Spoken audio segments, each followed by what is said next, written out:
दिलीप परवाळकरांनी लिहिलेलं आणि ज्या विजय केंकरेंनी डायरेक्ट केलेलं पत्रापत्री हा जो एक खेळ आहे, हा प्रयोग, हे नाटक म्हणा, हे मला विलक्षण आवडलं.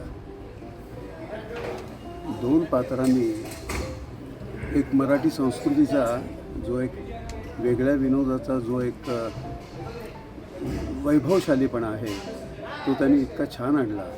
विशेषतः नाटकाची भाषा आणि त्याचं उच्चारण यांनी आम्हाला एक विलक्षण आनंद दिला. आज इथं पुण्यात प्रचंड पाऊस पडतो आहे, त्यामुळे कदाचित प्रेक्षकांच्या संख्येवर थोडीशी मर्यादा आली होती, तरी प्रेक्षक भरपूर होते.